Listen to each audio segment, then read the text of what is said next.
ગુજરાતના પ્રસિદ્ધ લોક સાહિત્યકારની વાત કરવાની હોય તો પ્રથમ હરોળમાં જેનું નામ લેવું જ પડે એવા એક સાહિત્યકાર એટલે રાજભા ગઢવી. સંગીત સાહિત્ય અને તેમાંય લોક સાહિત્યની ધરોહરને જેમણે સાચવી રાખી છે અને આ ખજાનાને લોકો સમક્ષ પૂરા દિલથી પીરસે છે તેવા લોક સાહિત્યકાર સાથે આજે કરીશું મુલાકાત.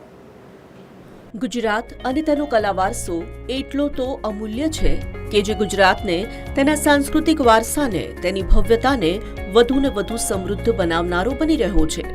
ગુજરાત અને તેની પરંપરાઓ, ગુજરાત અને તેની સાંસ્કૃતિક ધરોહર, ગુજરાત અને તેનું લોક સાહિત્ય ગુજરાતને એક આગવી ઓળખ આપે છે.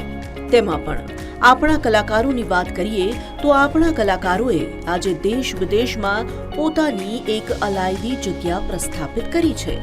તેવા જ એક કલાકાર જેણે સાહિત્યમાં, સંગીતમાં ખૂબ મોટું સ્થાન પ્રાપ્ત કર્યું છે, જેને પ્રકૃતિએ સંગીતના સુર શીખવ્યા હોય, જેને જંગલની નીરવ શાંતિએ સાહિત્યનું રસપાન કરતા શીખવ્યું હોય, તેનું તો તેમના ક્ષેત્રમાં રાજ ચાલવાનું જ ને.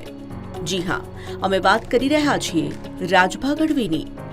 ગાંડી ગીરના એક નેસમાં જેમનો જન્મ થયો અને ગાયો ચરાવતા ચરાવતા જેમનું બાળપણ વીત્યું તેવા રાજભા ગઢવીની સફળતાથી આપણે સૌ વાકેફ છીએ.